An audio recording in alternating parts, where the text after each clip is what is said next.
Hi everybody.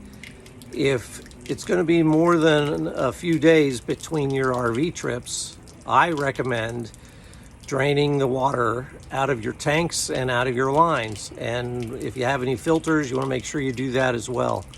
So that's what this quick little video is going to show you how we do it, how I do it anyway.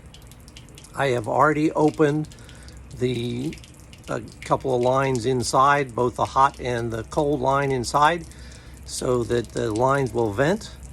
And now I have pulled the cold and the hot line valves as well, and I'll show you which ones I pulled. In our water closet, I pulled this one. That drains the hot water lines, and then this one, the blue one, drains the cold water lines.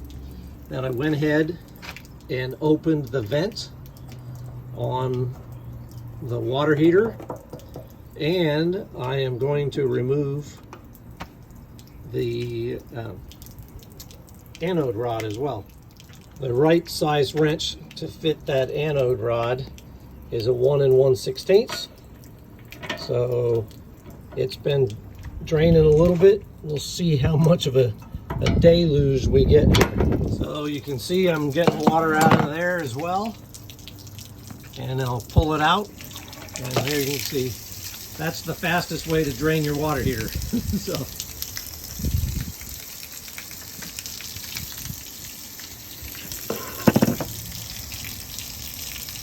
make sure the water is not hot when you do that, because if the water is hot when you're doing it, you could get burned. If you have water filters, make sure that you remove the water filters as well, and take the filters out and dry them out real well in between uses as well, and clean the actual the cartridge housings as well.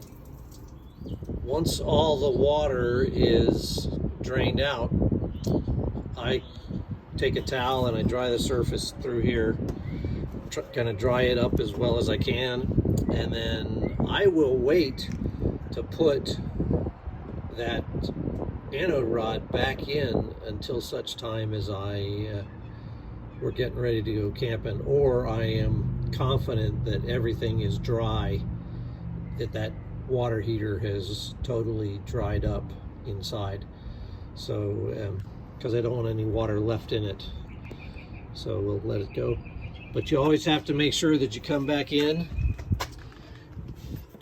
and close these valves once again, and I'll put the cover back on and we'll be all done. So, and it's always a good idea to make sure that the seam here, that there's no cracks here in the seam, because this is 2 pieces, and if there's a crack in the seam here, you will end up getting there'll be a problem with water leakage down into your wall, and you don't want that to happen. So hopefully this is helpful to you. I've already drained my fresh water tank. Drain is all the way back at the back of the rig, and I have already drained that and taken care of that. So hopefully everything will, this short little video will help you. Take care, and we'll see you around a campfire. Bye. Just another quick note about draining all your water lines. Make sure before you hook up in the next campground, or wherever you're going to do it, if you turn on your water pump or that sort of stuff, wherever you get water, make sure that before you're hooked up to water that all your valves are closed. And make sure that your water heater is full of water before you turn on that water heater element. In order to make sure that water heater is full of water, what you got to do is you got to turn on your hot water line, and one of the faucets, until such time as you're getting water out of that faucet. So, and once you've got plenty of water coming out of there and no air mixing with it anymore, and you'll know when there's air coming out because it'll be spitting at you. Once you're sure that you've got just water coming out of that line, then it's okay to turn your water heater back on again. So, and if you want to double check, you can always hit that vent valve on the top of the tank. But that vent valve is there for a reason. You're supposed to have a little bit of air in the top of that water heater. So hope this helps, and we'll see you around a campfire. Bye.